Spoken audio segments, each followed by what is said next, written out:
अन्याय करणाऱ्यापेक्षा अन्याय सहन करणारा जास्त दोषी असतो। आणि हा जो एक पेन आहे हा तुमच्या अत्याचार अन्यायाला वाचा फोडू शकतो। जर तुम्ही तुमच्या अन्याय अत्याचाराविरुद्ध लढण्यास तयार असाल तर मी ॲडव्होकेट मनीष रणशूर, तुमचा लीगल आणि बिझनेस कोच, या आपल्या प्लॅन इंडिया लीगल या यूट्यूब चॅनलमध्ये मी तुमचं सगळ्यांचं स्वागत करतो। मित्रांनो, आजचा जो विषय आहे तो अत्यंत महत्त्वाचा असा विषय आहे। या विषयामध्ये आपण अनुसूचित जाती जमाती अत्याचार प्रतिबंध कायदा 2015 अन्वये आपण गुन्हा किंवा FIR कशी नोंद करायची या संदर्भात आपण आज चर्चा करणार आहोत।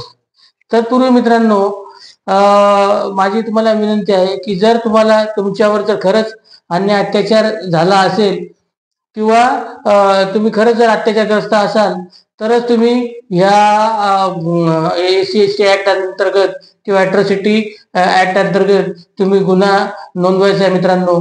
कारण आता असा नेहमीच आरोप केला जातो की ह्या कायद्याचा नेहमी दुरुपयोग होतो। तर 20 मार्च 2018 मध्ये सुप्रीम कोर्टाने एक निर्णय दिला होता।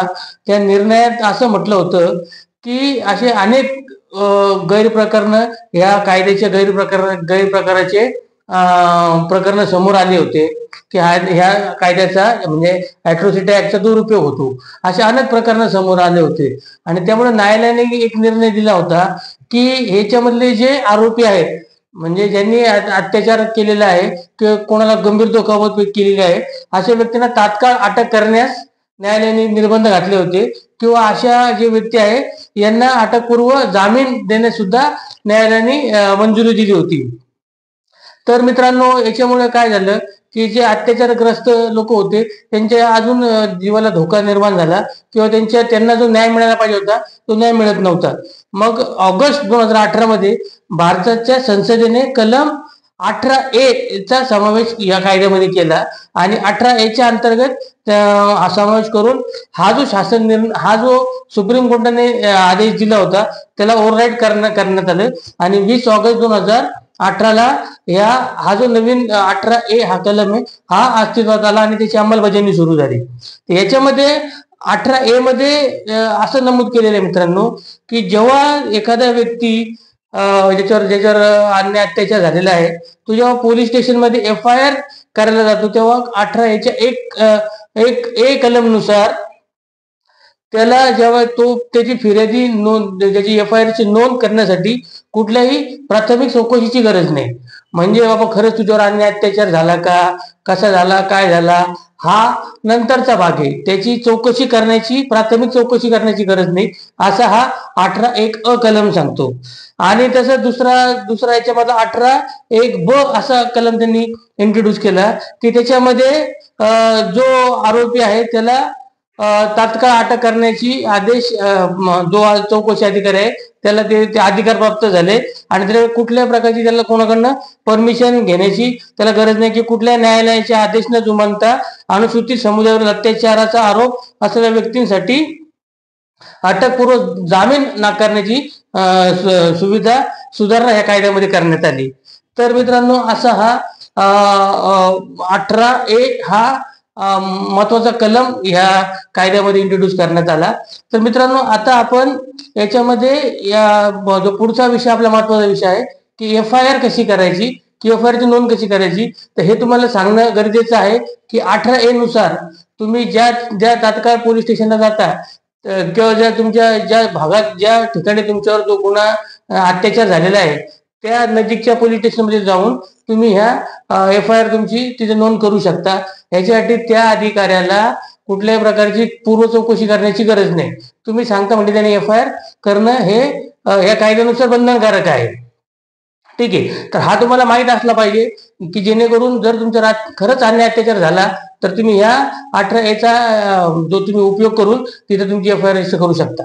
मित्रांनो, याच्यामध्ये दुसरा प्रकार असा आहे की जर समजा त्या अधिकाऱ्याने तुमची FIR घेण्यास टाळाटाळ केली किंवा तो जो तिथला ठाण्यामध्ये असतो किंवा तिथला जो स्टेशन इंचार्ज असतो त्याला आपण पोलीस निरीक्षक किंवा वरिष्ठ पोलीस निरीक्षक म्हणतो, तर असे जे लोक बऱ्याचदा काय होतं यांच्या खूप अनास्था यांच्यामध्ये आहे या कायद्याविषयी, यांच्या मनात प्रचंड गैरसमज आहे तर त्यामुळे हे लोक पण जे अधिकारी वर्ग आहे, पोलीस वर्ग जो आहे, तो देखील या कायद्याबद्दल त्यांची खूप अनास्था त्यांच्या मनामध्ये आहे.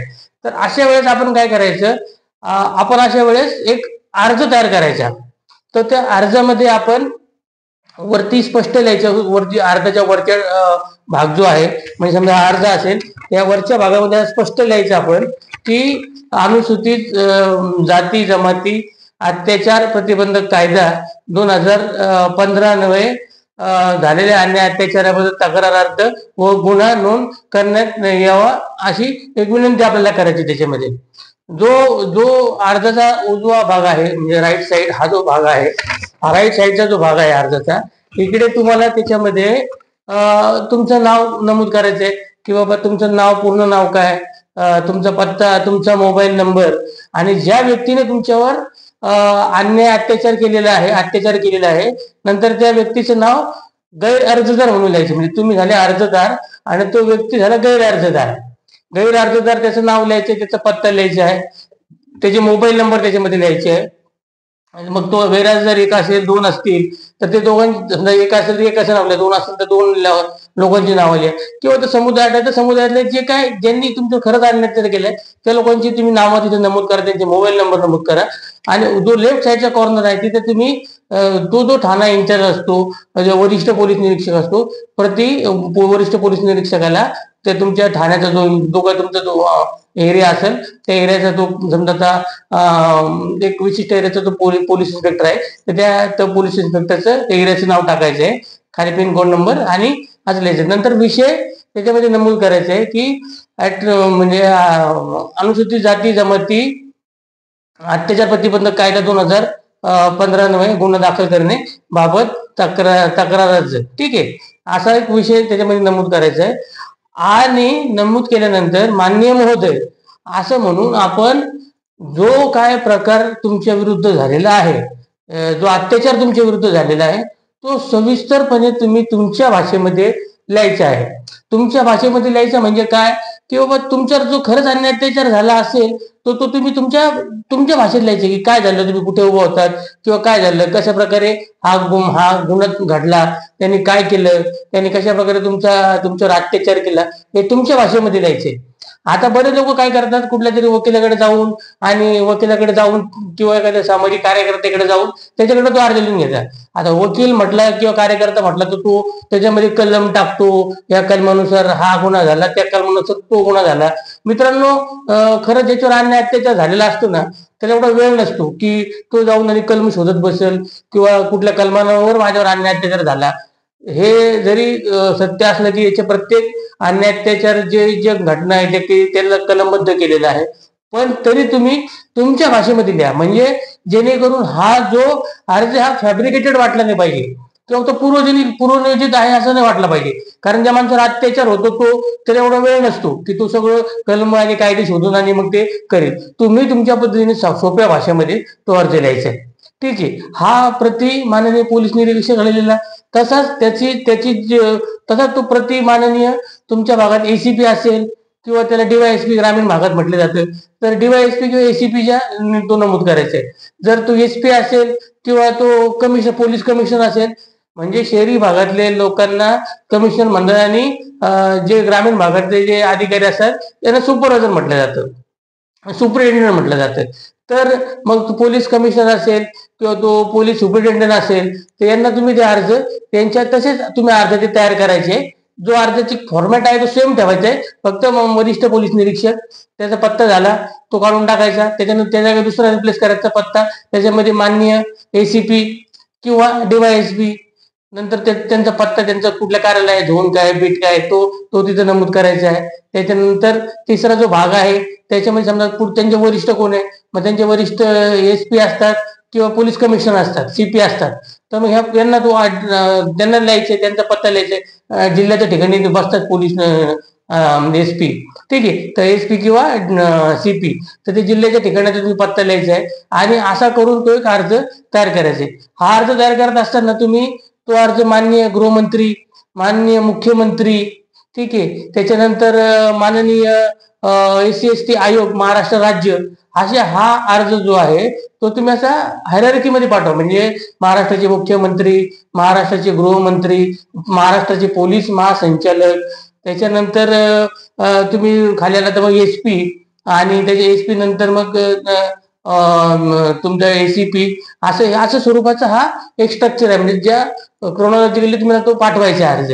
ठीक आहे. हा अर्ज पाठवल्यानंतर हा अर्ज तुम्ही यांना जमलं तर तुम्ही वैयक्तिक जाऊन वैयक्तिक द्या आणि OC घ्या. ठीक आहे. कधी कधी काय होतं की काम चुकारपणामुळे किंवा पोलीस पोलीस जे पोलीस बांधवांच्या याच्यामध्ये प्रचंड अनास्था आहे सगळ्या कायद्याबद्दलची, तर ते कधी कधी तो अर्ज घेण्यास देखील पोलीस स्टेशन लेवलवर ते नकार देतात. तर अशा वेळेस आपण काय करायचंय की बाबा तू अर्ज घे, त्याच्यावर काय कारवाई करणं नको करू, आम्हाला OC दे, अशी तिथे विनंती करायची. ऍक्च्युली त्यांनी तो गुन्हाच दाखल करणं गरजेचं आहे. पण बऱ्याच आता तुम्ही तुमच्या आधीच अत्याचार झालेला असतो आणि मग तुम्ही कुठं भांडत बसा सगळ्या विषयासाठी. तर तुम्ही पोस्टात टाकला, रजिस्टर पोस्टामध्ये टाकायचं आपल्या, आणि त्याच्यामध्ये तुमचा पत्ता, घरचा पत्ता टाकायचा, त्याच्याकडून तुम्हाला एक्नॉलेजमेंट तुम्हाला मिळेल. तर अशा स्वरूपाने हा सगळा तुम्हाला अर्ज तयार करून आणि तो तुमच्या भाषेत तो तुम्हाला मांडायचा आहे. पुढे मित्रांनो याच्यामध्ये मग हा जेव्हा अर्ज जातो तेव्हा ते लोक वाचतात. मग आता बऱ्याच असं होतं की ते लोक वाचतात, मग त्यांचा लिगल ऑफिसर असतो त्याचं मत घेतात आणि नंतर तो गुन्हा दाखल करतात. तर सुरुवातीला काय करायचंय की जरी समजा तुमच्यासोबत कोणी सामाजिक कार्यकर्ता आला किंवा नाही आला, किंवा एखादा वकील आला किंवा नाही आला, तर तुम्ही जाऊन पहिले हे सगळं प्रोसिजर करा. नंतर मग तुम्ही जेव्हा फॉलोअपला जाल तेव्हा कुठेतरी सामाजिक कार्यकर्त्याला किंवा एखाद्या वकिलाला तुम्ही घेऊन जाऊन तुम्ही फॉलोअप करू शकता. जर समजा ह्या लोकांनी कुठल्याही प्रकारचा गुन्हा दाखल केला नाही तर तुम्हाला न्यायालयात जाऊन त्याच्यामध्ये तुम्हाला न्यायालयात जाऊन देखील खटला तुम्हाला अर्ज करून, आणि त्या अर्जावर म्हणजे न्यायालय त्या पोलीस स्टेशनला आदेश करते की हा गुन्हा तुम्ही रजिस्टर करा. पूर्वी 156(3) IPC अंतर्गत हा गुन्हा रजिस्टर होत होता. ठीक आहे. तर अशा प्रकारे हा जाऊन तुम्ही तो गुन्हा रजिस्टर करायचा आहे.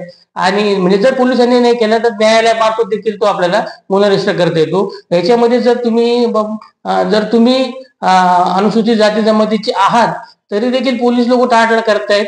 याच्यामध्ये 153 अंतर्गत त्या पोलिसांवर देखील गुन्हा रजिस्टर करता येतो, म्हणजे पोलीस अधिकाऱ्यावर. हे सुद्धा देखील तुम्ही समजून घेणं गरजेचं आहे. तर मित्रांनो, जर तुमच्यावर खरंच अन्याय अत्याचार झाला होत असेल तर त्याला तुम्ही त्याच्याविरुद्ध तुम्ही लढलं पाहिजे. पण माझी तुम्हाला विनंती आहे की जर खरंच होत असेल तरच तुम्ही ह्या कायद्याचा उपयोग करून तुमच्या अन्याय अत्याचाराविरुद्ध तुम्ही लढलं पाहिजे. आजचा व्हिडिओ तुम्हाला आवडला असेल तर नक्कीच ह्या व्हिडिओला लाईक करा, शेअर करा, सबस्क्राईब करा, आणि जय भारत, जय संविधान, जागते राहा.